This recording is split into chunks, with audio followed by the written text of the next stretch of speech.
কিছু অপরাধ আছে, কিছু পাপ আছে, কিছু গুনাহ আছে, যেই গুনাহগুলোর সাজা শুধু আখিরাতেই দেওয়া হবে না, আল্লাহ রাব্বুল আলামিন নগদে দুনিয়াতে ওই পাপিষ্ঠকে বুঝিয়ে দিবেন। ওই পাপের শাস্তি দুনিয়াতেও তাকে পেতে হবে, আখিরাতেরটা তো থাকবেই। এরকম কিছু পাপ এবং অপরাধ কোরআন এবং হাদিসে বর্ণিত হয়েছে। এরকম 10টি পাপ, 10টি অপরাধের কথা আজ আমরা জানবো ইনশাআল্লাহ। এর ভিতরে সর্বপ্রথম, যেই অপরাধ করার শাস্তি শুধু আখিরাতে দেওয়া হবে না, আখিরাতের শাস্তি তো দেওয়া হবেই, দুনিয়াতেই আল্লাহ তাআলা ওই অপরাধীকে এই অপরাধের শাস্তি দিবেন, দিয়ে ছাড়বেন। এর মধ্যে প্রথম যে অপরাধের কথা বলতে চাই তা হলো মা বাবার অবাধ্যতা, মা বাবার নাফরমানি, মা বাবার সাথে বেয়াদবি করা, তাদের অসম্মান অশ্রদ্ধা করা, তাদের অধিকার নষ্ট করা, খর্ব করা। এটা এমন একটা অপরাধ, এই অপরাধের শাস্তি আল্লাহ শুধু আখিরাতে দিবেন তা নয়, ওই নরাধমকে, মা বাবার অবাধ্য এবং নাফরমান সন্তানকে আল্লাহ তাআলা দুনিয়াতে তার এই পাপের প্রায়শ্চিত্ত ভোগ করানো ছাড়া মৃত্যু দিবেন না। এ বিষয়ে মুস্তাদরাক হাকিমের বর্ণিত একটি হাদিস আছে। নবী আলাইহিস সালাম বলেছেন, বাবানি মুআজ্জালানি উকুবাতুহুমা ফিদ দুনিয়া আল বাগয়ু ওয়া উকুকুল ওয়ালিদাইন। মা বাবার নাফরমানি এর শাস্তি দুনিয়াতে নগদ দেওয়া হবে, আখিরাতটা তো আছেই। সেটা কখনো কখনো হতে পারে তার অবাধ্য সন্তানকে দিয়ে তাকে আল্লাহ তাআলা শাস্তি দিবেন, সেটা যেমন হতে পারে। আবার এমনও হতে পারে তার সন্তান নেই কিংবা সন্তানরা অবাধ্য না, আল্লাহ তাআলা তাকে অন্যভাবে অপমান অপদস্থ করে, লাঞ্ছনা দিয়ে, কষ্ট দিয়ে, তার থেকে নেয়ামত ছিনিয়ে নিয়ে কোনো না কোনো ভাবে আল্লাহ তাআলা তাকে শাস্তি দিবেনই দিবেন। তবে হ্যাঁ, যেই কোনো অপরাধের পর যদি কোনো মানুষ আল্লাহর কাছে তওবায়ে নাসুহা করে, খাঁটি অন্তরে তওবা করে, লজ্জিত হয়, মাপ চায়, ফিরে আসে, তার কথা ভিন্ন, আল্লাহ তাআলা তাকে মাফ করবেন। কারোর যদি বাবা মা দুনিয়াতে বেঁচে থাকেন আর বাবা মার প্রতি তার কখনো অশ্রদ্ধা হয়, অসম্মান হয়, বেয়াদবি হয়, তাহলে সেটার প্রায়শ্চিত্ত হলো বাবা মার কাছে মাপ চাওয়া, চোখের পানি ফেলে দিয়ে। যতক্ষণ পর্যন্ত অন্তর থেকে তারা ক্লিয়ারেন্স না দিবেন যে ঠিক আছে তোমার ব্যাপারে আর কোনো দুঃখ আমার অন্তরে নেই, ততক্ষণ পর্যন্ত মা বাবার কাছে ক্ষমা চাইতে থাকা, এটা হলো এই অপরাধের তওবা। এখানে শুধু মুখে আস্তাগফিরুল্লাহ বললে কখনো তওবা হবে না, বরং মা বাবার কাছে মাপ চাইতে হবে। আপনি যদি আপনার স্ত্রী সন্তানদের সামনে, মা বাবার সামনে বেয়াদবি করেন, তাহলে তাদের সামনেই আবার তাদের কাছে মাপ চাইতে হবে। আপনি যদি কারোর সামনে বাবা মাকে অসম্মান করে থাকেন, তাদের কোনো নির্দেশ লঙ্ঘন করে থাকেন, তাচ্ছিল্য প্রদর্শন করে থাকেন, ওই মানুষগুলোর সামনেই আবার আপনাকে প্রায়শ্চিত্ত করতে হবে। এটি হলো মা বাবার কাছে ক্ষমা চাওয়ার পদ্ধতি। আর যারা হতভাগাদের কাতারে পড়ে গেছেন, মা বাবার দুজনেই অথবা দুজনের কোনো একজনকে হারিয়ে ফেলেছেন, এখনো পর্যন্ত তাদের সাথে কৃত অপরাধ এবং জুলুম, অবিচার, যেটা আল্লাহ তাআলা সহ্য করবেন না, সেই অপরাধের প্রায়শ্চিত্ত আপনি করতে পারেন না, দুনিয়া থেকে চলে গেছেন, তারা কিভাবে প্রায়শ্চিত্ত করবেন? তাদের প্রায়শ্চিত্তের কয়েকটা ধাপ আছে। নাম্বার 1, তারা মা বাবার হয়ে আল্লাহর কাছে অনেক বেশি ইস্তিগফার এবং চোখের পানি ফেলবেন। আল্লাহ, আমার বাবাকে, আমার মাকে আপনি মাফ করে দিন। নামাজ পড়ে পড়ে ভোর রাতে তাহাজ্জুদের সময়, জুমার দিন মাগরিবের আগে, আসরের পরে সূর্যাস্ত যাওয়ার সময়, গুরুত্বপূর্ণ দোয়া কবুলের কিছু সময় আছে, এই সময়গুলোতে হাত তুলে আল্লাহর কাছে চোখের পানি ফেলে মাপ চাইবেন। আল্লাহ, আমার বাবার প্রতি আমি অনেক অবিচার করেছি, আমার মায়ের প্রতি আমি অনেক অশ্রদ্ধা প্রদর্শন করেছি, যেটা আমার করা উচিত হয়নি। আল্লাহ তাআলা কোরআনে কারীমে তার ইবাদতের নির্দেশের পরেই যার কথা বলেছেন তিনি হলেন মা বাবা।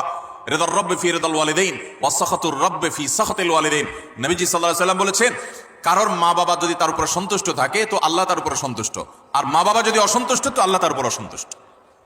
মা বাবা হলো মানুষের জান্নাতের দুয়ার, এটাকে ঠিক রাখলে মানুষের জন্য জান্নাতের পথ সুগম হয়। মোহতারাম হাজরিন, এই জন্য কোনো ইমানদার যদি তার মা বাবাকে হারিয়ে ফেলেন, দুজনের কোনো একজন চলে যান, এটা বড় দুর্ভাগ্যের কথা যে জীবদ্দশায় মাপ চাওয়া হয় নাই।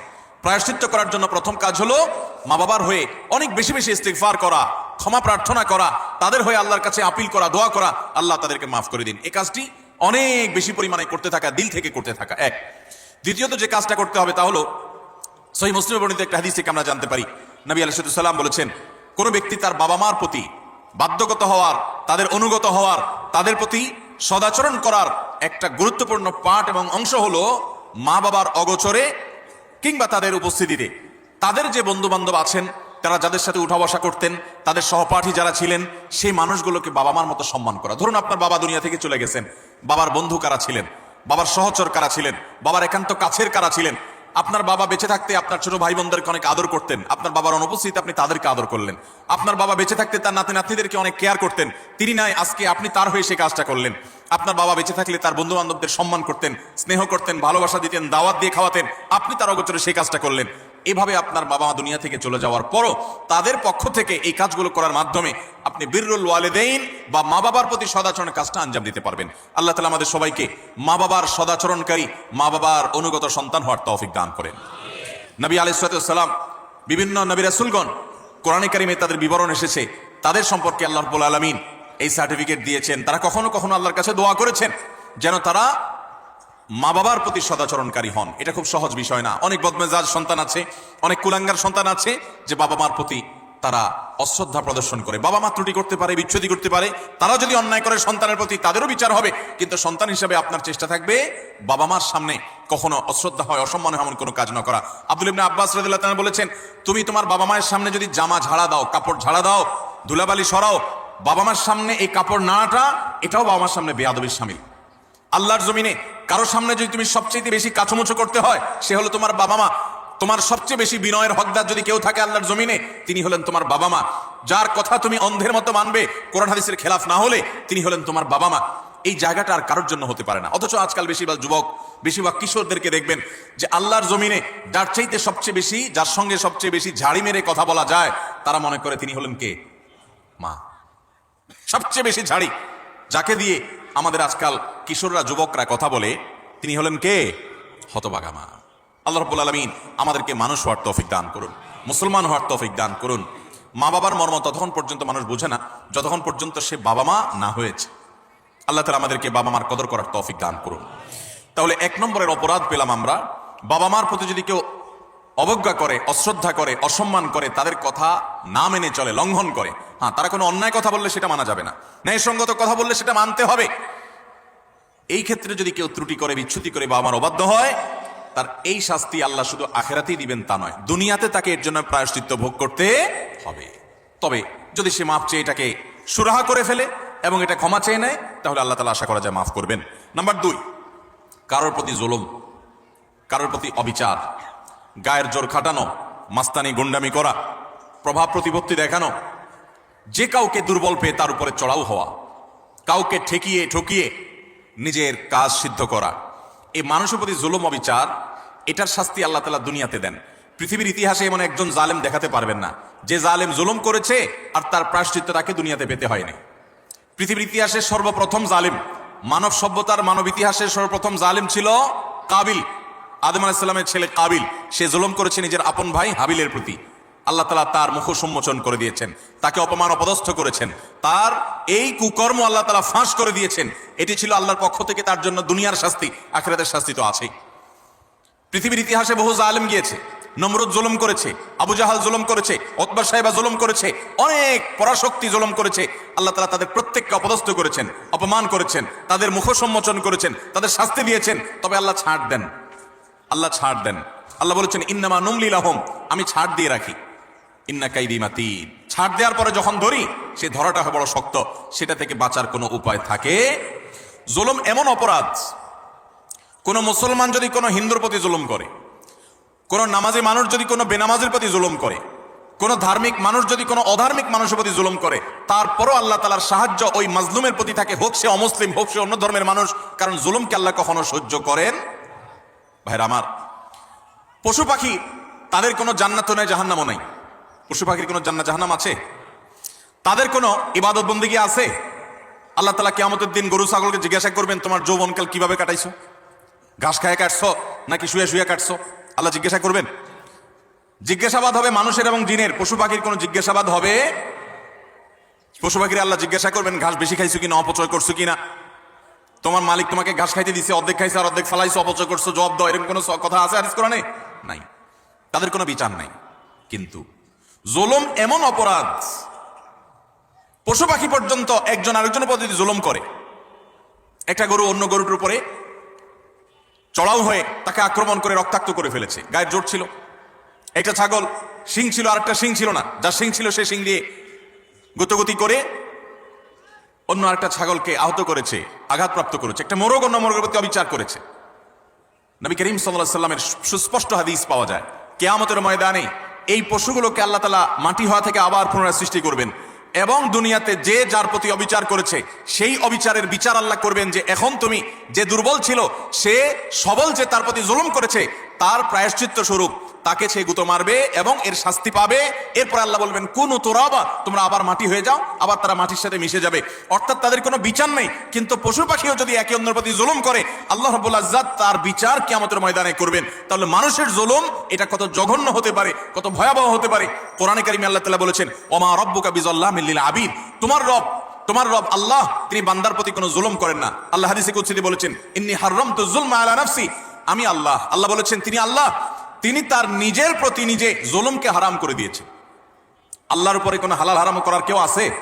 হালাল হারাম করবে তো তিনি, যিনি মহান সৃষ্টিকর্তা, তিনি নিজে সৃষ্টিকর্তা, তাকে আবার হালাল হারাম বাতাবে কে? তার জন্য কোনো বিধিনিষেধ তো থাকার কথা নয়, কিন্তু তিনি নিজের প্রতি নিজে এটা আরোপ করেছেন যে আমি জুলুমকে আমার উপরে হারাম করে দিয়েছি। আজ সমাজের চতুর্দিকে তাকালে দেখবেন এই ভয়াবহ অপরাধ। আমরা অনেকে নামাজ কালাম পড়ছি, মুখে হয়তো দাড়িও আছে, আমি হয়তো নিজেকে মুসলমান দাবিও করছি, আমি হয়তো তাসবিহ তিলাওয়াতও করছি, অথচ আমি একজন রিকশাওয়ালাকে দুর্বল পেয়ে জুলুম করছি, আমি হয়তো অধীনস্থ কর্মচারীকে দুর্বল পেয়ে জুলুম করছি, আমি হয়তো আমার চাইতে আরেকজন একটু কম ক্ষমতা সম্পন্ন তাকে পেয়ে আমি চড়াও হচ্ছি, আমি হয়তো আমার মালিক অনুপস্থিত আছে, এই দুর্বলতা আমি তার সম্পদের প্রতি জুলুম করছি, তার কাজ ফাঁকি দিয়ে জুলুম করছি। এভাবে চতুর্দিকে দেখবেন জুলুমের এক মহোৎসব চলছে। আল্লাহ রাব্বুল আলামিন কোরআনে কারিমে পরিষ্কার ভাবে জানিয়েছেন যে জুলুম যদি কেউ করে, এই জুলুম চুল পরিমাণও যদি করা হয়, এর বিচার আল্লাহ তাআলা করবেন। আখিরাতে শুধু বিচার হবে তা নয়।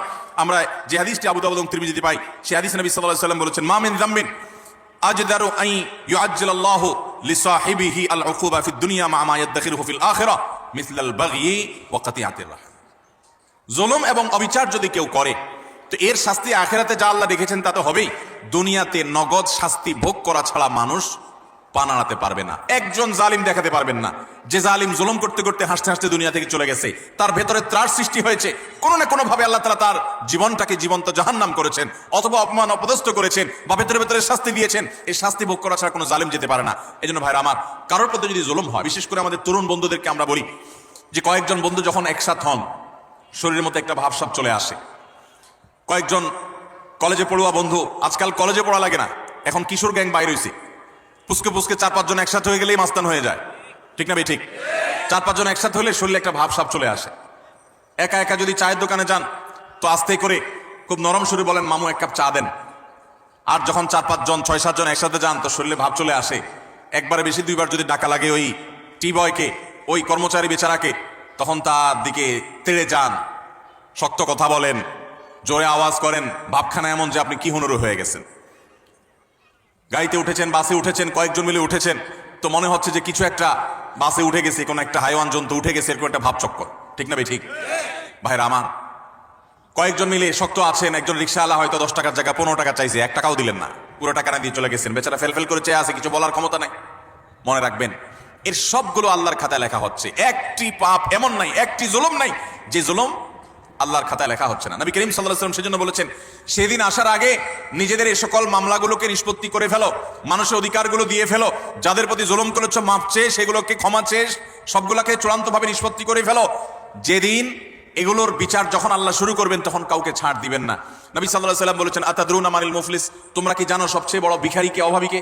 সাহাবীরা বলেছেন আল মুফলিসু ফিনা মান লা দিনারাহু ওয়া লা দিরহামা, হে আল্লাহর রাসূল, আমাদের মধ্যে যার টাকা পয়সা নাই সেই তো অভাবী, আমরা জানি। নবীজি সাল্লাল্লাহু আলাইহি ওয়াসাল্লাম বলেছেন, আরে সেই অভাবী আসল অভাবী না, আসল অভাবীর পরিচয় তাহলে শোনো। একটা লোক দুনিয়াতে অনেক কোরআন তেলাওয়াত করেছে, অনেক তাসবিহ জপেছে, অনেক হজ উমরা করেছে, অনেক বেশি ইবাদত বন্দেগী করেছে, অনেক নফল নামাজ পড়েছে, নফল রোজা রেখেছে, অনেক দান সাদাকা করেছে, অনেক ভালো কথা মানুষকে শুনিয়েছে, অনেক মাহফিলে সে গিয়েছে, অনেক ভালো কাজে সহযোগিতা করেছে, হাজী সাহেব গাজী সাহেব হয়েছে, সবই ঠিক আছে। কিন্তু এত বিশাল পরিমাণ আমলের পাহাড় নিয়ে আল্লাহর কাছে তিনি হাজির হয়েছেন, তার আশা এত আমল করে আসছি, জান্নাত আমার ঠেকাবে কে? কিন্তু দেখা গেল দুনিয়াতে তার জীবদ্দশায়, কৈশোর বয়সে, যৌবনে, প্রাপ্তবয়স্কে, বৃদ্ধ বয়স্কে, বিভিন্ন পর্যায়ে এসে কখনো কাউ প্রতি অত্যাচার করেছে, অবিচার করেছে, কাউকে ঘাট ধাক্কা দিয়েছে, কাউকে একটা ঘুষি দিয়েছে, কাউকে একটা গালি দিয়েছে, কাউকে প্রতি অবিচার করেছে, কারোর প্রতি জুলুম করেছে, কখনো কাজের বুয়ার প্রতি করেছে, কখনো ড্রাইভারের প্রতি করেছে, কখনো অধীনস্থের প্রতি করেছে, কখনো আপন ভাইয়ের প্রতি করেছে, কখনো আপন বোনের প্রতি করেছে, কখনো নিজের স্ত্রীর প্রতি করেছে, কখনো হয়তো সন্তানের প্রতি করেছে, নানামুখী মানুষের প্রতি জুলুম করেছে।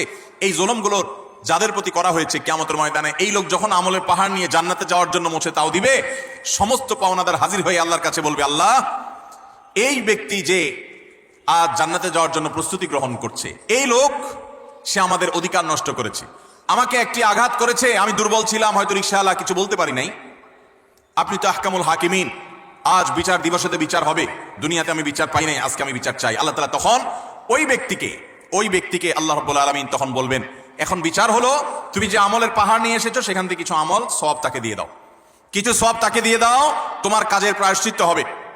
তাকে আল্লাহ তাআলা বিদায় করবেন, নিষ্পত্তি করবেন। আরেকজন হাজির।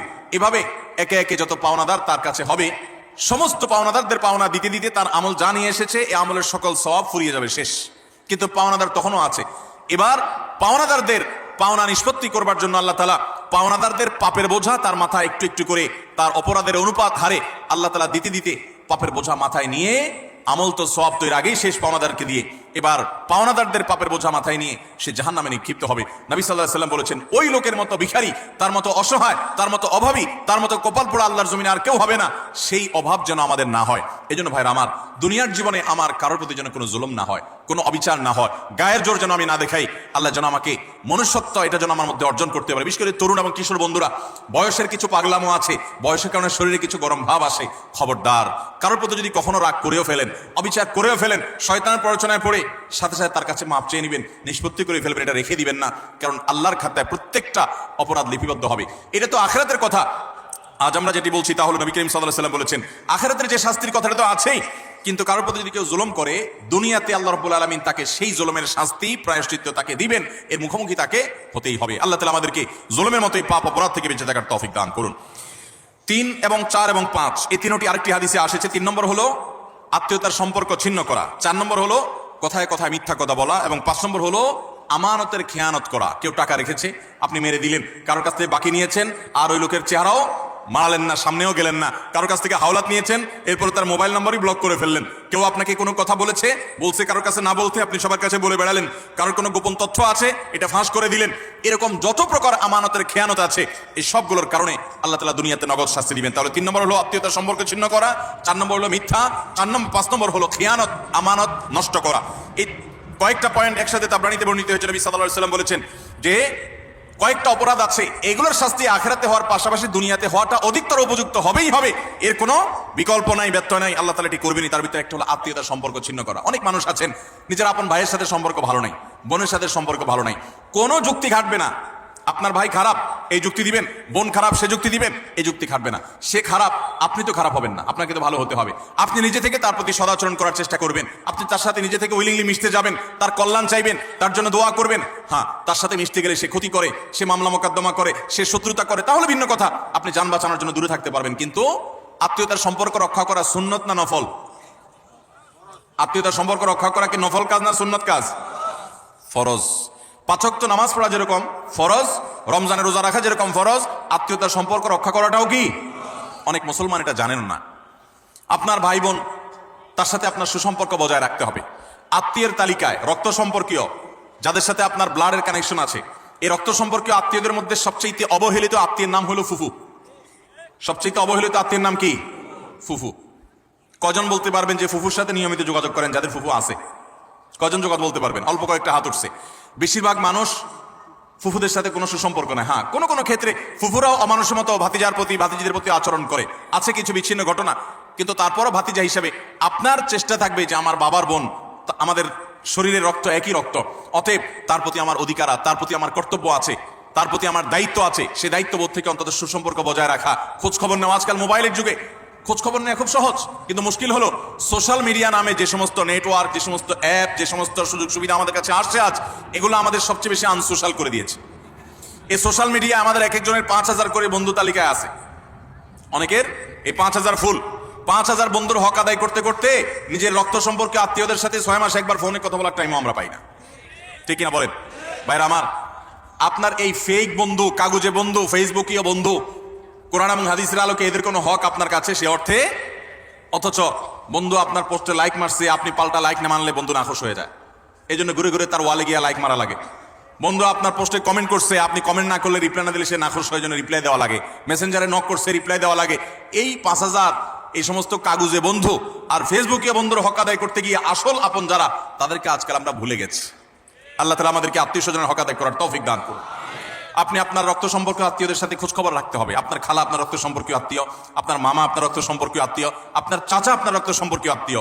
আমাদের সমাজে দেখবেন যে চাচা এবং ফুফু, তাদের সাথে একসাথে থাকার কারণে জমিজমার ব্যাপার স্যাপার থাকার কারণে অনেক সময় বুঝের অমিল হয়, গন্ডগোল হয়, মামলা কদম পর্যন্ত জড়ায়, মনোমালিন্য হয়, কিন্তু তারপরও দিন শেষে তারা আপনার রক্ত সম্পর্কীয় আত্মীয়।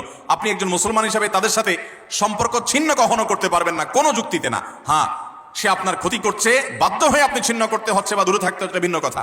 এছাড়া অন্য কোনো যুক্তিতে আপনি আত্মীয়তার সম্পর্ক ছিন্ন করতে পারবেন না। অনেক লোক বলে আমার আত্মীয়, সে তো আমার খোঁজখবর নেয় না, আমি একা নেওয়া লাগে। হ্যাঁ, আপনি একা নিবেন, আপনি আল্লাহর কাছে সওয়াব পাবেন। সে নিচ্ছে না, সে দায়ী হবে, অপরাধী হবে। সে নিচ্ছে না, এই যুক্তিতে আপনি তাকে ছিন্ন করার অধিকার।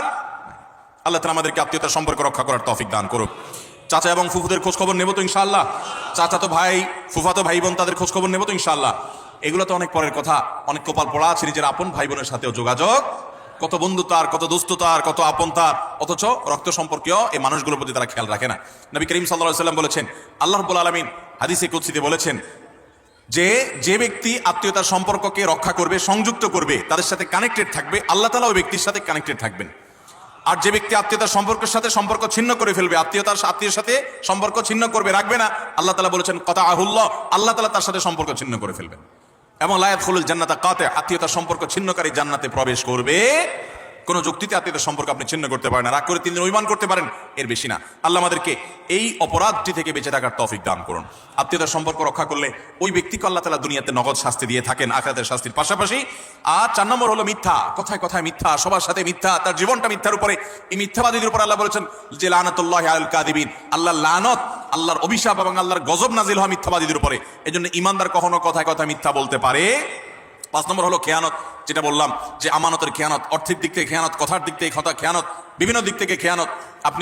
আপনি কারোর কোনো কিছু নকল করলেন। ফেসবুকে আজকাল যে খেয়ানত হয় সেটা হলো একজনের লেখা কপি করে এনে আপনার ওয়ালে সুন্দর করে পোস্ট করে দিলেন, সবাই আপনাকে বাহবা দিল, ভাই মাশাআল্লাহ আপনি তো সুন্দর লেখেন, দেখা যায় আসলে আপনি এটা চুরি করে আনছেন আরেকজনেরটা। এটা হলো খেয়ানত, এটা হলো আমানতের। এখন আজকাল তো বই পুস্তকেই হয় ডাইরেক্ট, অথচ এই খেয়ানত ফেসবুকে অপলাপন করতে এখন বড় বড় শিক্ষাবিদরা বই পুস্তকেই এই আকাম করছেন। অতএব এই সমস্ত খেয়ানত, এটা কোনো মুসলমানের চরিত্র হতে পারে। মুসলমান কখনো এই 2 নাম্বারই করবে। অতএব আমানত আমরা রক্ষা করবো তো ইনশাআল্লাহ। নবী সাল্লাল্লাহু আলাইহি ওয়াসাল্লাম বলেছেন ইযা হাদ্দাসার রাজুলু ফালতাফাতা ফাহিয়া আমানা, তোমার সাথে কেউ কথা বলেছে, কথা বলার পর সে সেখান থেকে সরে গেছে, সাথে সাথে ওই কথাটা তোমার কাছে আল্লাহর পক্ষ থেকে আমানত হয়ে গেছে। এই আমানত রক্ষা করার চেষ্টা করবো তো ইনশাআল্লাহ। আপনার কাছে কেউ এখান থেকে কোনো কথা বলেছে, আপনার কাছে হোয়াটসঅ্যাপে একটা মেসেজ পাঠাইছে, কয়দিন পরপরই দেখবেন ফেসবুকে প্রায় সময় দেখবেন যে স্ক্রিনশট আউট হয়ে গেছে, হয় কি হয় না? স্ক্রিনশট কি হয়ে গেছে? এটা প্রচার হয়ে গেছে। আপনার সাথে এখান থেকেও আলাপ করেছে, আপনি তার কোনো দুর্বল দিক পাইছেন, কোনো কারণে শত্রুতা উদ্ধার করা দরকার, আপনার সাথে সে একান্তের আলাপ জারি থাকে, আপনি ফেসবুকে প্রচার করে দিলেন। এটা আমানতের খেয়ানত, এটা মানুষের প্রাইভেসি লঙ্ঘন। ইসলাম মানুষের প্রাইভেসিকে এত গুরুত্ব দেয় যে কেউ যদি কারোর বাড়িতে উকি মারে, এবং দেখার চেষ্টা করে তার ব্যক্তিগত সময়কার উঠা বসা, কাজ কাম, অ্যাক্টিভিটিস, নবী আলাইহিস সালাম বলেছেন এটা এমন জঘন্য অপরাধ যে এই লোকের চোখ উফড়ে ফেলার মতো অপরাধ সে করেছে। আজকাল দেখবেন প্রায় সময় অমুকের আইডি হ্যাক করেছে, অমুক আইডি হ্যাক করে সেখান থেকে তার ব্যক্তিগত সব তথ্য সে ফাঁস করেছে, এটা করেছে সেটা করেছে। কেউ কারোর মোবাইল ফাইলে ঘাটাঘাটি করে তার ব্যক্তিগত জিনিসপত্র ঘাটাঘাটি শুরু করে। এগুলো সবগুলো আমানতের খেয়ানত। আমাদের কথা, আমাদের কাজ, আমাদের টাকা, আমাদের পয়সা, লেনদেন সবকিছুতে আমানতদারিতা দেখাতে হবে। আমানতের খেয়ানত যারা করে, আপনি কাউকে আমানতের খেয়ানত করবেন, আল্লাহ তাআলা আপনাকে এই পরিস্থিতির মুখোমুখি করবেন। বিদায় এই ধরনের গুনাহ থেকে আমরা বেঁচে থাকবো ইনশাআল্লাহ। নাম্বার 6, কোন মুসলমানকে অপমান করা। আমাদের যুবকদের কাছে আজকাল সবচাইতে প্রিয়, সবচেয়ে পছন্দের পাপ হলো এটা, যে পাপটা করতে আমাদের যুব সমাজ সবচেয়ে বেশি মজা পায়, স্বাদ পায়, এনজয় করে। রসিয়ে যে পাপটা করে আমাদের যুবক বন্ধুরা, সেটা হলো কাউকে অসম্মান করা, অপমান করা। দেখবেন 2-4 জন বন্ধু মিলে আরেকজনকে নিয়ে টিজ করছে, আরেকজনকে নিয়ে উত্ত্যক্ত করছে, আরেকজনকে নিয়ে বাজে কথাবার্তা বলছে। এমনকি আপনার ইউনিভার্সিটিগুলোতে আমরা প্রায় সময় দেখি যে কি হয়ে থাকে, র্যাগিং এর শিকার হয় ছোট ভাইয়েরা, জুনিয়ররা, এবং এটাকে তারা মনে করছে তাদের অধিকার। মানুষ যখন অসভ্য হয়ে যায়, পশুদের মধ্যে এই কালচার নাই যে একে অন্যকে অপমান করে তারা এরকম অসভ্যের মতো আনন্দ উৎসব করে, এটা তাদের মধ্যে পর্যন্ত নেই। আল্লাহ তাআলা সেজন্য এই মানুষগুলো সম্পর্কে বলেছেন উলাইকা কাল আনআমি বাল হুম আদাল, যাদের হিতাহিত জ্ঞান নাই, ভালো মন্দ পরখ করার মতো ক্ষমতা নাই, অন্যায় করে আবার সে উল্লাস করে, ফুর্তি করে, এই মানুষগুলো চতুষ্পদ জন্তুর চাইতে আরো খারাপ, কারণ চতুষ্পদ জন্তু এত খারাপ হতে পারে না। অতএব আমাদের যুবক বন্ধুরা কোনোদিন কাউকে অপমান করে, কাউকে কষ্ট দিয়ে, কাউকে আঘাত করে, আসেন 4-5 বন্ধু একসাথে, এক বেচারা একা একা যাচ্ছে, তাকে নিয়ে হাসাহাসি করলেন, ঠাট্টা মশকরা করলেন, ইয়ার্কি ফাজলামতি করলেন, তাকে অপমান করলেন, তাকে অপদস্থ করলেন, তাকে বেইজ্জত করলেন, অথচ এটা তার জন্য কষ্টের, এটা তার জন্য বেদনার, এটা তার জন্য যন্ত্রণার। আপনি যদি মানুষ হয়ে থাকেন, আপনি যদি মুসলমান হয়ে থাকেন, তো আপনার হাসি তামাশার নামে, বন্ধু বান্ধবের সাথে আড্ডার নামে আপনি কখনো এই অপকর্ম করতে পারেন।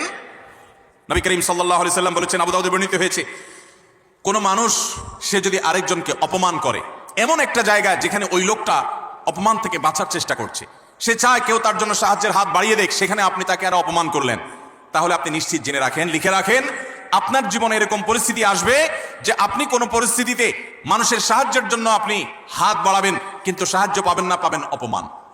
কারণ মানুষকে অপমান করলে তার শাস্তি আল্লাহ তাআলা দুনিয়াতে নগদ দিয়ে থাকে। আল্লাহ তাআলা এই অপরাধ থেকে, এই গুনাহ থেকে আমাদেরকে বেঁচে থাকার তৌফিক দান করুন। ভাইরা আমার, ভালো মুসলমান হওয়ার জন্য ভালো মানুষ হতে হবে। আপনি কয়েক বন্ধু মিলে একসাথে হাসি ফুর্তি করতে পারেন, আনন্দ তামাশা করতে পারেন, খেলাধুলা করতে পারেন, ক্রীড়া কৌতুক করতে পারেন, শরিয়ার সীমানায় থেকে আপনি সেটা করতে গিয়ে কাউকে নিয়ে আপনি হাসাহাসি করতে পারেন। একটা মেয়ে হাঁটে হেঁটে যাচ্ছে, আপনি দেখে ওই মেয়েটাকে শুনিয়ে শুনিয়ে এমন কথা বললেন যে কথা শুনে মেয়েটার মানসিকভাবে আঘাতপ্রাপ্ত হচ্ছে, আপনি তাকে অপদস্থ করছেন, নোংরা কথা বলছেন। যুবকদের মধ্যে এই রোগ আছে না নাই? জনে জনে ঘরে ঘরে আজকে এই রোগ ভরে গেছে। ভাইরা আমার, আল্লাহ আপনাকে বিবেক দিয়েছেন, আপনি আনন্দ অবশ্যই করতে পারেন, আপনি অবশ্যই কৌতুক করবেন, আপনি অবশ্যই ক্রীড়া করবেন, আপনি অবশ্যই রসিকতা করবেন, বন্ধুদের সাথে মজা করবেন, কিন্তু আপনার মজা আরেকটা মানুষের কষ্টের কারণ, আপনার মজা আরেকটা মানুষের অপমানের কারণ হতে পারে না। আপনার বিবেককে জিজ্ঞাসা করুন, কোনো পশু এত নিচে নামে না। আল্লাহ তাআলা আমাদের যুবকদেরকে সঠিক এবং সুন্দর পথে চলার তৌফিক দান করুন। মনে রাখবেন, এই সমস্ত অপকর্মের একটা শাস্তি তো আপনাকে নগদে পেতেই হবে, সেটা হলো অপরাধ বোধের অদৃশ্য দাহন। অনেক লোক আছে দেখবেন, বৃদ্ধ বয়সে এসে হাজি সাহেব, গাজী সাহেব, দাড়িয়ালা, হজরতজি ইত্যাদি সেজে যায়, কিন্তু উনি জানেন উনি যৌবন বয়সে বহু মেয়েকে উত্ত্যক্ত করেছে, বহু ছেলের গায়ে হাত তুলেছে, বন্ধু বান্ধব মিলে বহু অন্যায় করেছে, বহুত আকাম কুকাম করেছে। এই সমস্ত আকাম কুকামের কথা যখন মনে হয়, তখন অপরাধ বোধের একটা জ্বালা আছে ভিতরে, সে নিজেকে নিজে জানে যে আমি কত খারাপ ছিলাম, এই যন্ত্রণায় সে ভুগতে থাকে।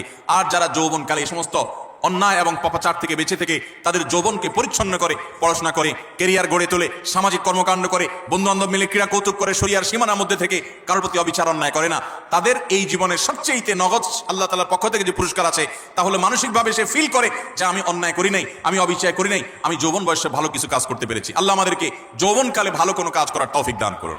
আমরা এই সমস্ত অনাচার থেকে বেঁচে থাকবো তো ইনশাআল্লাহ। আজকাল যুবকদেরকে দেখবেন, প্রায় সময় দেখবেন রোস্টিং ভিডিও বানায়। ভিডিওর নাম কি? Roasting video. রোস্টিং ভিডিও মানে কি? একজনকে রোস্ট করে। এতদিন আমরা শুনছি মুরগি রোস্ট করে, এখন পোলাপান কি রোস্ট করে? মানুষ রোস্ট করে। একটা মানুষের হয়তো কোনো ভুল হয়েছে, তার ভুল হলে অবশ্যই তার সমালোচনা হতে পারে, যৌক্তিক সমালোচনা হতে পারে, ভুল সংশোধন হতে পারে, ভুল শুধরানো হতে পারে, কিন্তু ভিডিও বানায়া তার চরিত্র হনন, তার ব্যক্তিগত বিষয় এসে তুলে এনে তাকে একেবারে মুরগিরে যেরকম রোস্ট করে, তার গোষ্ঠী উদ্ধার করার নাম হলো রোস্টিং ভিডিও। আমরা কোন সভ্যতায় বসবাস করছি? যুবকদের কাছে এই জিনিসগুলো খুব এনজয় করার মতো বিষয়, সেগুলো দেখে আমরা অনেকে খুব হাসি, আমরা খুব আনন্দ পাই, খুব মজা পাই। আমাদের রুচি নষ্ট হয়ে গেছে। ভাইরা আমার, একজন মানুষ আরেকজন মানুষকে নিয়ে চরম অপমানকর কোনো কাজ কখনো করা, এটা কখনো সভ্য মানুষের কাজ এটা কখনো মুসলমানের কাজ হতে পারে। আল্লাহ তাআলা আমাকে আপনাকে এরকম সচেতন, দায়িত্বশীল মুসলমান হওয়ার তৌফিক দান করুন। আমরা কোনো মানুষকে অপমান করব, আমরা কোনো মানুষকে কষ্ট দেব। আজ অনেক যুবক আছে, বাবার বয়সী একজন মানুষের সাথে পর্যন্ত বেয়াদবের মতো আচরণ করে। রিক্সাওয়ালা হতে পারে, তিনি রিক্সা চালক, কিন্তু আপনার বাবার বয়সী, আপনার বড় ভাইয়ের বয়সী, আপনার চাইতে অন্তত আলটিমেট কমপক্ষে বড়, অ্যাটলিস্ট আপনার চাইতে সে সিনিয়র, কিন্তু দেখা যায় তার সাথে পর্যন্ত তুচ্ছতাচ্ছিল্য করে, তুই তোকারি করে, যা তা বলে আমাদের যুবকরা আজকাল, অনেকে, আমি সবার কথা বলছি, অনেক যুবকরা আজকাল এমন আচরণ করে। আল্লাহ রাব্বুল আলামিন এই সমস্ত উদ্ভ্রান্তের জীবন, এই সমস্ত উচ্ছৃঙ্খলতার জীবন পরিহার করে আমাদেরকে সুন্দর জীবন যাপন করার তৌফিক দান করুন।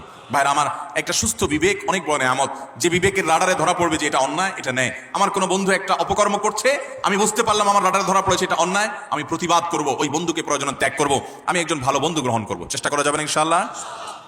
যৌবনকাল বারবার আসবে না ভাইরা।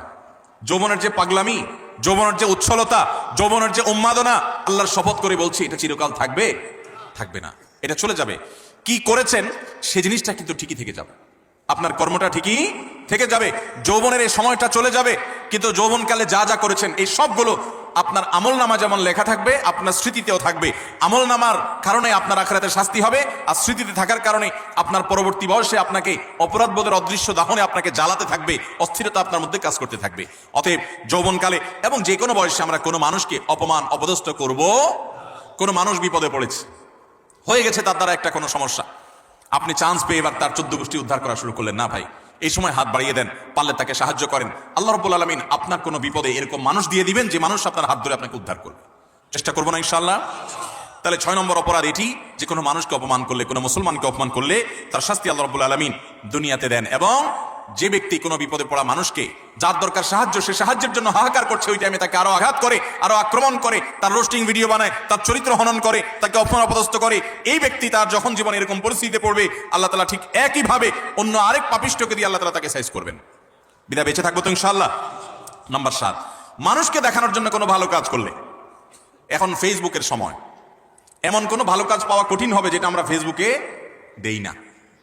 আমরা আমাদের আসুন্নাহ ফাউন্ডেশনের বিভিন্ন ভালো কাজ কার্যক্রম ফেসবুকে দেই, সেটা হলো জবাবদিহিতা। ডোনাররা যে ডোনেশন করেন তাদের টাকা কোথায় খরচ হচ্ছে, সেটা কিভাবে খরচ হচ্ছে, সেটা তাদেরকে জানানোর জন্য। ব্যক্তিগত দান, ব্যক্তিগত ভালো কাজ, এটাকে একজন ইমানদার যথাসম্ভব লুকাবার চেষ্টা করবে। হ্যাঁ, অন্যকে উৎসাহিত করবার জন্য দান কখনো প্রকাশ্য হয়ে যেতে পারে, সেটা প্রশংসনীয় হতে পারে। কিন্তু আজকাল দেখবেন যে যুবকদের দোষ দিয়ে লাভ কি? অনেক মধ্যবয়স্ক মানুষও আছে, দেখা যায় কোনো গরিব মানুষকে হয়তো একটা কলা দান করছে, কলা ত্রাণ হিসাবে। ওই কলা দেখা যায় 6 জন 7 জন মিলে ধরে রাখছে। বোঝার কোনো উপায় নেই কি গরিবকে দিচ্ছে না গরিবে তাদেরকে দিচ্ছে। এই চিত্র আমাদের সমাজে আছে না নেই? সামান্য কয়টা মুড়ি দিচ্ছে, সামান্য একটা কিছু দিচ্ছে, তো এতজন মিলে দিচ্ছে, এটা দেখে বোঝার উপায় নাই যে গরিব মানুষটা দিচ্ছে না এরা গরিব মানুষকে দিচ্ছে। এই সমস্ত তামাশা আমাদের সমাজে হয় কি হয় না বলেন? কদিন আগে একটা ভিডিও ভাইরাল হয়েছে যে এক লোক দোয়া করবে, তো একটা ছেলেকে মোবাইল দিয়া ভিডিও করতে লাগিয়ে দিছে, ওইটা আবার আরেকজন ভিডিও করে ফেলছে। এবার সে হাত তুলে কাঁদতেছে, কান্দা শেষ, মোবাইল অফ করে ভিডিও ফেসবুকে ছেড়ে দিস। ভাইরা আমার, ওমরা করতে গেলে, কোনো একটা ভালো কাজ করতে গেলে সেলফি সেলফি সেলফি ছাড়া কিচ্ছু। একটা হুজুর দেখছে দোয়া নিবে, হুজুর কাছে কিছু শিখবে, এখন এসব নাই, হুজুর দাঁড়ান একটা সেলফি নেই। এই রোগ আমাদেরকে প্রচন্ড আকারে ধরছে কি ধরে নেই? একটা হলো স্মৃতি রাখলাম, উৎসাহিত অনুপ্রাণিত হলাম, সেটা ভিন্ন বিষয়। বেশিরভাগ ধান্দাই হলো ফেসবুকে একটা পোস্ট দেবো, মানুষ বলবে ওরে বাপরে বাপ, তুই এই লোক পাইলি কোত্থেকে, মাশাআল্লাহ মারহাবা, কিছু লাইক কমেন্টের বিজনেস হবে। আমাদের মানুষকে দেখাবার প্রবণতা এখন এমন ভাবে হয়ে গেছে যে আমরা এমন কোনো কাজ করি না যেটার ফিডব্যাক দুনিয়াতে আশা করি না। অথচ আল্লাহ তাআলার নেককার বান্দা তারা, যারা কোনো ভালো কাজ করে তার বিনিময় আশা করবে কার কাছে? আল্লাহর কাছে। আল্লাহ তাআলা আমাদেরকে সেরকম নিষ্ঠাবান মানুষ হওয়ার তৌফিক দান করুন। নবী আলাইহিস সালাম বলেছেন মুসনাদ আহমদের হাদিসে, মান সামা আন-নাস বিআমালিহি সামা আল্লাহু বিহি। যে ব্যক্তি কোনো ভালো কাজ করে গল্প দিয়ে বেড়াবে শুধুমাত্র মানুষের কাছে, লোক শোনানো, লোক দেখানো কাজ করবে, আল্লাহ রাব্বুল আলামিন ওই ব্যক্তিকে এই কাজের প্রায়শ্চিত্ত দুনিয়াতেই দিবেন এবং তার শাস্তি দুনিয়াতেই হবে। আল্লাহ তাআলা আমাদেরকে এই লৌকিকতা, মানুষকে দেখাবার জন্য ভালো কাজ করার এই বদ অভ্যাস পরিহার করার তৌফিক দান করুন। নাম্বার 8, যদি কেউ নেয়ামতের নাশুকরি করে, আল্লাহ কোন নিয়ামত দিয়েছেন সেটার নাশুকরি করেছে, এই ব্যক্তিকে আল্লাহ তাআলা নগদ শাস্তি দিবেন। সূরা নাহল 128 নম্বরে আল্লাহ তাআলা বলেছেন, ওয়াদারাবাল্লাহু মাসালান কারিয়াতান কানাত আমিনাতান মুতমাইন্নাহ। একটা জনপদের মানুষ, তারা নিরাপদে ছিল, সুখে শান্তিতে ছিল, আল্লাহ তাআলা তাদেরকে নিরাপদে রেখেছেন, ভালো রেখেছেন। ইয়াতিহা রিজকুহা মিন কুল্লি মাকান, প্রত্যেকটা জায়গা থেকে আল্লাহর পক্ষ থেকে রিজিক আসতো। ফাকাফারাত বিআনআমিল্লাহ, তারা আল্লাহর নিয়ামতকে অস্বীকার করে বলেছে, নাশুকরি করেছে। ফাযাকাল্লাহু লিবাসাল জুই ওয়াল খাউফি বিমা কানু ইয়াসনাউন, তাদের এই নাশুকরির কারণে আল্লাহ তাআলা তাদেরকে আল্লাহ রাব্বুল আলামিন দুর্ভিক্ষ, অভাব অনটন, আশঙ্কা এবং ভয়ের শাস্তি দুনিয়াতে দিয়েছেন, আখিরাতে তো বটে। অনেক মানুষ আছে দেখবেন নাশুকরি করে, আপনি অনেক উপকার করেছেন, বলবে না আমি কিছুই তো পাই নাই, আমি নিজে নিজে করেছি। এই নাশুকর ঠিকই এক সময় বিপর্যস্ত হবে এবং বিপদগ্রস্ত হবে, এবং যে নিয়ামত পেয়ে সে নাশুকরি করেছে, এই নিয়ামত আল্লাহ তার কাছ থেকে ছিনিয়ে নিবেন, আজ হোক আর 2 দিন পরে হোক। বিধায় এই ধরনের গুনাহ থেকে আমরা বেঁচে থাকবো তো ইনশাআল্লাহ। অনেক মানুষ আছে দেখবেন আল্লাহর শুকর খুব আদায় করে, মানুষের শুকর আদায় করে না, আছে না নাই? অনেক লোক আছে ঢাকা শহরে আসার সময় লঞ্চের ভাড়া, বাসের ভাড়াটাও ছিল না, ঝুলে ঝুলে চলে আসছে। এরপর আল্লাহ তাআলা তাকে এমন সম্পদ দেওয়া দিছেন, যেভাবে হোক সে এমন সম্পদ কামাইছে, 2-4টা বাড়ির মালিক হয়ে গেছে, আছে না না এরকম অনেক মানুষ? কিন্তু ঘন ঘন দেখবেন আল্লাহর শুকর আদায় করে যে আল্লাহ আমাকে সব দিছে। ঠিক আছে, আল্লাহই তো দিছে, কিন্তু আল্লাহর কিছু বান্দাদের ভূমিকা ছিল কি ছিল না? তাদের নাম মুখে নিতে রাজি না, নিলে তো ছোট হয়ে যাবে, আছে না না এরকম চরিত্রের মানুষ? কোনো অর্জন হলে সব ক্রেডিট আল্লাহরে দেয়, এটা ভালো, কিন্তু আল্লাহকে শুধু দিলে হবে না। কোনো বান্দা যদি আপনাকে উপকার করে, আপনাকে এই পর্যন্ত আসতে সহযোগিতা করে, তো তার কৃতজ্ঞতাও আপনাকে আদায় করতে। নবী আলাইহিস সালাম বলেছেন, মাল্লাম ইয়াশকুরিন নাস লাম ইয়াশকুরিল্লাহ, যে মানুষের কৃতজ্ঞতা আদায় করে না, অকৃতজ্ঞ হয়, সে আল্লাহর প্রতি অকৃতজ্ঞ, সে আল্লাহর কৃতজ্ঞতা আদায় করার কোনো মূল্য হতে। বিধায় মানুষের কৃতজ্ঞতা আদায় করবো তো ইনশাআল্লাহ। যে যতটুকু আমার উপকার করেছে, যার দ্বারা যতটুকু অর্জিত হয়েছে, এটাকে অকপটে স্বীকার করার মতো মানসিকতা থাকতে হবে। ইমানদার কখনো অকৃতজ্ঞ নাশুকর হতে পারে এর নাশকরির শাস্তি আল্লাহ তাআলা দুনিয়াতে দিয়ে থাকেন। ঠিক একইভাবে 9 নম্বরে যে অপরাধ তা হলো ব্যবসায় ফাঁকি দেওয়া। এমন ব্যবসায়ী এখন পাওয়া সোনার হরিণ হয়ে গেছে, যেই ব্যবসায়ী সত্য কথা বলে, 2 নম্বরই কথা বলে না, চিটারি বাটপারি করে না। আপনি ঢাকা শহরের কোন দোকানে কোন মার্কেটে যাবেন, আল্লাহর কিছু নেককার বান্দা আছে সেটা হাতে গোনা, বেশিরভাগ দোকানে যাবেন 100 টাকা কেনা ভাই, আল্লাহর কিরা রাসূলের কিরা ভাই, যদিও রাসূলের কিরা হয় না, শিরক, এরকম নানা কিরা বলে নানা কসম করে বলবে 100 টাকা কিনা, এরপরে মুলামুলি করার পর দেখা যায় 50 টাকা দিয়ে দিস। আছে না নাই? গতকালকে চট্টগ্রামের মাহফিলে একজন একটা প্রশ্ন লিখে দিস, বলে ভাই দোকানে মিথ্যা কথা বলতে বলতে অনেক সময় দেখা যায় একটা কাস্টমারের সাথে সত্য বলবো নিয়ত করছি, তবুও মুখ দিয়ে মিথ্যাটাই চলে আস। নিজের বউ দোকানে গেছে, যা জিজ্ঞেস করছে তোমার এটা কত কিনা পড়ছে, ওইটাও বলে আল্লাহর কিরা এত টাকা, মিথ্যা কথা। পরে বলে ও সরি থুকু, তুমি তো কাস্টমার না, ঘরের বউ। মিথ্যা বলতে বলতে অনেক দোকানদার আছে এটা বিল্ট ইন হয়ে গেছে, অভ্যাসটা এমন হয়ে গেছে, এটা তার শরীরের, এটা তার অঙ্গের, এটা তার অস্তিত্বের সাথে মিশে গেছে। ঠিক না ঠিক ভাইরা আমার? কয় টাকা কামাই করবেন মিথ্যা কথা বলে? মিথ্যা কথা বলে যে টাকা কামাই করবেন এগুলো দুনিয়া থেকে নিয়ে যেতে পারবেন? কাফনের কাপড়ের পকেট আছে? পকেটও নাই, নিয়ে যেতেও পারবেন? যাদের জন্য মিথ্যা কথা বলছেন, ছেলে সন্তান স্ত্রী পরিবারের লোকজন, আপনি দুনিয়া থেকে যাওয়ার পর কিয়ামতের ময়দানে যখন ফেরেশতারা মুগুর দেওয়ার জন্য ধরবে, যখন শাস্তি শুরু হওয়ার পরিকল্পনা হবে, তখন আপনার ছেলে মেয়েরা যায় বলবে আল্লাহ আমার আব্বাকে কিছু বলিয়েন না, উনি যত 2 নম্বরে চিটারি বাটপারি করে ঢাকা শহরে বাড়ি গাড়ি করছে, এগুলো সব আমাদের জন্য করছে, ওনার একার জন্য করে নাই, অতএব শাস্তি আমাদেরকে দেন, ওনাকে ছেড়ে দেন। বলবে? আল্লাহ কোরআনে উল্টাটা বলেছেন, ইয়াউমা ইয়াফিরুল মারউ মিন আখিহি ওয়া উম্মিহি ওয়া আবিহি ওয়া সাহিবাতিহি ওয়া বানি। সেদিন মানুষ বাপকে দেখে সন্তান আরেক দিকে পালাবে, যে বাপ দেখা হলে যদি আমাকে আটকায়, যে তোদের জন্য অনেক কিছু করছি, আজকে আমি ফাঁসে গেছি। স্বামীকে দেখে স্ত্রী, স্ত্রী দেখে স্বামী পালাবে, বন্ধুকে দেখে বন্ধু পালাবে।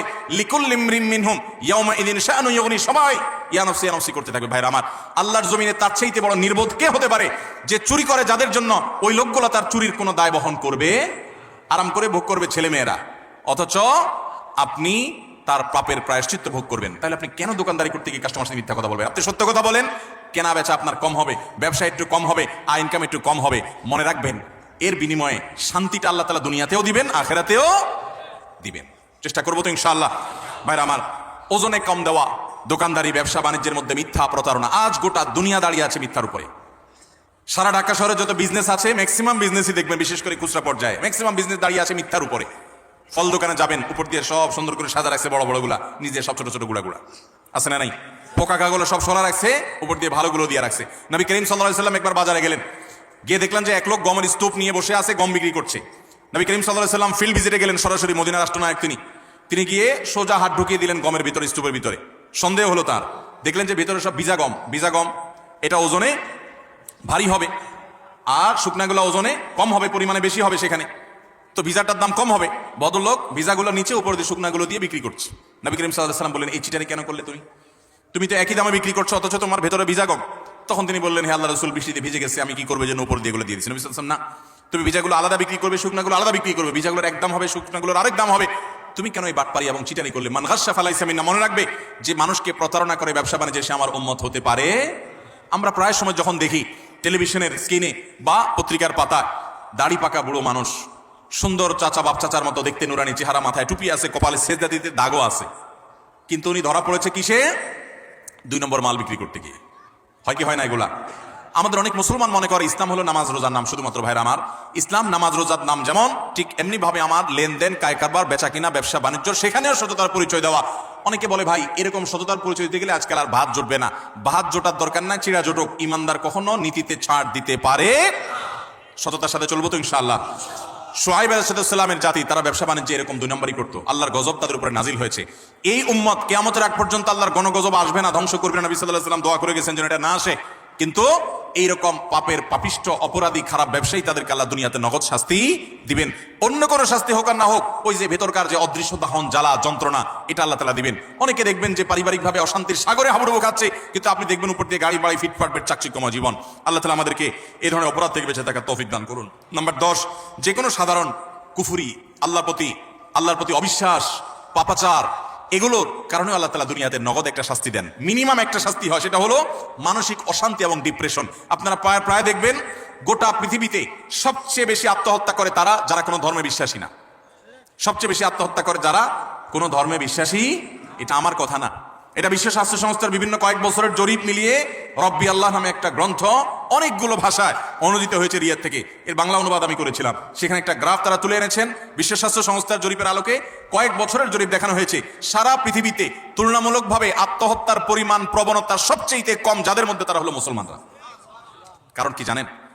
মুসলমান যদি দেয়ালে পিঠ থেকে যায়, সে জানে উপরে আল্লাহ আছেন, তার একটা আস্থার জায়গা থাকে, ভরসার জায়গা থাকে।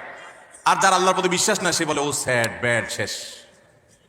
আফসোস করা ছাড়া তার কিছু আর থাকে। যালিকা বিআন্নাল্লাহা মাওলাল্লাযীনা আমানু ওয়া আন্নাল কাফিরিনা লা মাওলা লাহুম। আল্লাহ হলেন ঈমানদারদের অভিভাবক, আর কাফেরদের কোনো অভিভাবক থাকে। অতএব ভাইরা আমার, যে কোনো পাপের একটা নগদ শাস্তি হলো মানসিক অশান্তি, মানসিক যন্ত্রণা। আপনি দেখবেন যারা আত্মহত্যা করে মারা যায়, প্রায় সময় দেখবেন এই যে কিছুদিন আগে, গত বছর সম্ভবত, একজন প্রতিষ্ঠিত একজন নায়ক তার শ্বশুর আত্মহত্যা করে মারা গেলেন। কিসের অভাব বলেন? টাকা আছে, পয়সা আছে, গাড়ি আছে, হ্যাঁ কিছু দেনা হয়েছেন, কিছু পেরেশানি হয়েছে, এটা তো অনেক গরিব মানুষের হয়, অনেক ইমানদারের হয়। কিন্তু বেশিরভাগ ক্ষেত্রে দেখবেন ডিপ্রেশন ছাড়া কিছু নাই। ঘুম আসে না, মদ খাওয়া ছাড়া ঘুম আসে না, ওষুধ খাওয়া ছাড়া ঘুম আসে না।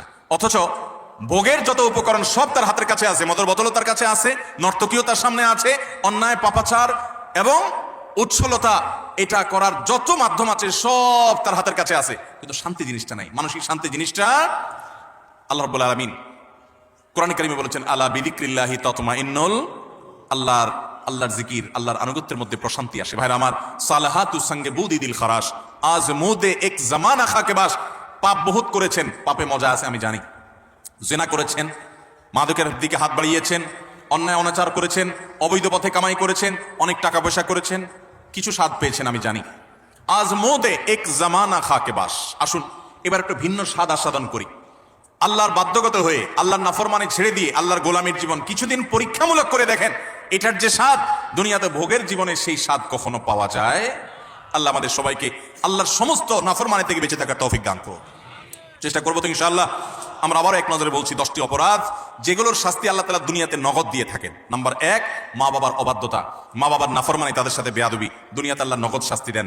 নাম্বার 2, কারো প্রতি জুলুম অবিচার করলে ওই জালিমকে অপমান অপদস্থ করা, তাকে আল্লাহ তাআলা তার ভিতরে ত্রাসের সৃষ্টি করা, অশান্তির সাগরে ডুবানো, নগদ শাস্তি আল্লাহ তাআলা জালিমকে দেন কারো প্রতি জুলুম করলে। নাম্বার 3, আত্মীয়তার সম্পর্ক যদি কেউ ছিন্ন করে। নাম্বার 4, কেউ যদি মিথ্যা কথা বলে। নাম্বার 5, আমানত দেয় কিন্তু আমানতের খেয়ানত করে, এই ব্যক্তিগুলোর শাস্তি আল্লাহ তাআলা দুনিয়াতে দেন। নাম্বার 6, কাউকে অপমান করলেন, অপদস্থ করলেন, অসম্মান করলেন, কারোর ইজ্জত সম্মানে টানাটানি করলেন। আজকাল দেখা যায় ফেসবুকীয় প্রজন্ম, আমাদের ফেসবুক প্রজন্ম দেখা যায়, ইউটিউব প্রজন্ম, টুইটার প্রজন্ম এবং আপনার এই টিকটক প্রজন্ম মানুষকে নিয়ে যাহা তা করছে, এতে তার ইজ্জত যাচ্ছে, কার সম্মান যাচ্ছে, এগুলো দেখে দেখি নাই। ছবি, ব্যঙ্গ, বিকৃতি, তারপরে যে মানুষকে অপমান অপদস্থ করা, নামকে বিকৃত করা, কোনো মুসলমানের খাসলত হতে পারে না। সময় ইসলামের নামে আমরা এগুলো করছি। এগুলো যে করবে আল্লাহ তাআলা তাকে দুনিয়াতে নগদ শাস্তি দিবেন, অপমান করবেন, অপদস্থের মুখোমুখি করবেন। নাম্বার 7, মানুষকে দেখাবার জন্য ভালো কাজ করা, মানুষের কাছ থেকে বাহবা কুড়ানোর জন্য, লাইক কমেন্ট কামানোর ধান্দায় ভালো কাজ করলে আল্লাহ তাআলাকে দুনিয়াতে নগদ শাস্তি দেয়। ভালো কাজ হবে আল্লাহকে খুশি করার জন্য, মানুষকে দেখানোর জন্য নয়। 9 নম্বর হলো, 8 নম্বর হলো, যদি কেউ আল্লাহ রাব্বুল আলামিনের কোনো নেয়ামতকে অস্বীকার করে, নাশুকরি করে, অথবা কোনো মানুষের কৃতজ্ঞতা আদায় না করে, এই ব্যক্তিকে আল্লাহ তাআলা নগদ শাস্তি দেন, ওই নেয়ামতটা ছিনিয়ে নিয়ে যান। 9 নম্বর হলো, যদি কেউ ব্যবসা বাণিজ্যে 2 নম্বরই করে, মিথ্যা কথা বলে, কাস্টমারের সাথে, ক্লায়েন্টের সাথে প্রতারণা করে, এই ব্যক্তিকে আল্লাহ তাআলা দুনিয়াতে আযাব তার জীবনে দিয়ে থাকেন। তার সংসারে হয় অশান্তি, না হলে তার কোনো একটা দিক থেকে আল্লাহ রাব্বুল আলামিন ভয়ঙ্কর শাস্তির মুখোমুখি তাকে করে। নাম্বার 10, যেই কোনো আল্লাহর প্রতি অবাধ্যতা, আল্লাহর অবিশ্বাস, আল্লাহর নাফরমানি যারা করে, দুনিয়াতে আল্লাহ তাআলা ডিপ্রেশন, অশান্তি, কষ্ট এবং মানসিক যন্ত্রণা দিয়ে তাদেরকে শেষ করেন। তারা সুইসাইড সেন্টার খুলতে হয়, তাদের আত্মহত্যা করার জন্য জায়গা খুলতে হয়, তাদের জীবনের সুখ এবং শান্তি আল্লাহ তাআলা তুলে নিয়ে যান। আল্লাহ তাআলা আমাদের সবাইকে আল্লাহ রাব্বুল আলামিনের আনুগত্য পরিপূর্ণভাবে করার তৌফিক দান করুন। এই 10টি অপরাধ যেগুলোর শাস্তি দুনিয়াতে নগদ ভোগ করতে হয়, আল্লাহ তাআলা এগুলো থেকে আমাদের সবাইকে বেঁচে থাকার তৌফিক দান করেন। জাযাকুমুল্লাহু খায়রা ওয়া আখিরু দাওয়ানা আনিল হামদুলিল্লাহি রাব্বিল আলামিন।